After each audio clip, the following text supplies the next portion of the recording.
உங்கள் favourite TV ஷோக்களை இனி miss பண்ண தேவையில்லை. ZEE5 இல் முற்றிலும் இலவசமாக காணுங்கள். இங்கேயும் எப்பொழுதும். பாருங்க சார், இவதான் அந்த ரூம்ல போயிருக்கா சார். ஃபார்வர்ட் பண்ணுமா, ஃபார்வர்ட் பண்ணு. பாருங்க சார், கொஞ்ச நேரத்துல வெளியே வர பாருங்க. சார், பட் என் கையில எதுவும் நகை இல்லையே சார். சார், இவ பாக்கெட்ல கூட வச்சு எடுத்துட்டு வந்திருக்கலாம் சார்.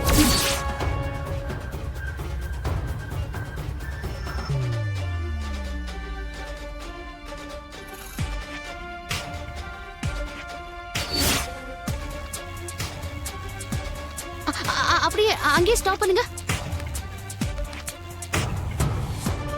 சார். அத பாருங்க, நான் போனதுக்கு அப்புறம் இந்த லேடி வெளியில வராங்க. அவங்க கழுத்துல அந்த நகை இருக்கு பாருங்க.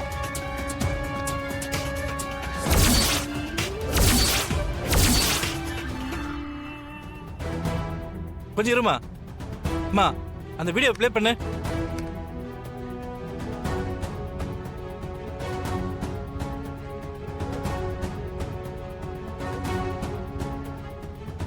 சார் பாருங்க சார், எங்கேயோ போயிட்டு ரிட்டர்ன் வராங்க.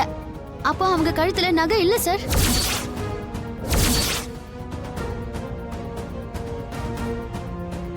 ஆமா, நீ சொன்ன மாதிரி இப்ப நகை இல்லையே. அப்போ இவங்க தான் ஏதோ பண்ணிருக்காங்க சார். என்னம்மா, இந்த பொண்ணு ரூமுக்கு வந்ததுக்கு அப்புறம் நகை காணாம போச்சுன்னு சொன்ன. ஒழுங்கா உண்மையை சொல்லு. நகையை என்ன பண்ண? அது இல்ல சார், அது வந்து இவங்க தான் நகையை கட்டி என் ட்ரெஸ்குள்ள வச்சுட்டு என் மேல பழி போடுறாங்க சார். நல்லா விசாரிங்க சார். மா, ஒழுங்கா உண்மையை சொல்லிடு. நகையை யாருக்கிட்ட கொடுத்த? யார் அந்த பொண்ணு லாக்கர்ல வச்சது? அது வந்து ஏய், ஒழுங்கா உண்மையை சொல்லிடு. ஸ்டேஷனுக்கு கூட்டு போனா வேற மாதிரி விசாரிக்க வேண்டியிருக்கும். ஏய், உண்மையை சொல்லு. சொல்லுன்றல. சார் சார், இருங்க சார், ஏதோ மிஸ் அண்டர்ஸ்டாண்டிங் நடந்திருக்கு. இது எங்க ஹோட்டல் பிரச்சனை, நாங்களே பாத்துக்கிறோம் சார். நீங்க விட்டுருங்க சார்.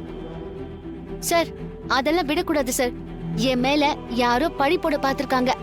அது யாருன்னு தெரியணும் சார். மாயா, கொஞ்சம் அமைதியாரு. நீ திருடலன்னு தெரிஞ்சிருச்சுல, அப்புறம் என்ன? எனக்கு யார் இந்த வேலையை பார்த்தாங்கன்னு தெரியணும் சார். இங்க பாருங்க, கம்ப்ளைண்ட் வந்திருக்கு. நாங்க விசாரிக்கணும்.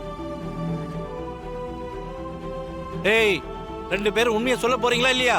இல்ல ஸ்டேஷனுக்கு வாங்க. சார் சார், எங்களுக்கு எதுவும் தெரியாது சார்.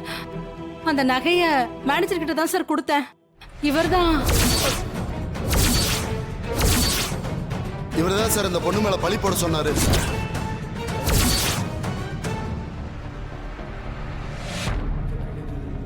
ZEE5 ஆப்பை டவுன்லோட் செய்து அனைத்து எபிசோடுகளையும் இலவசமாக பாருங்க.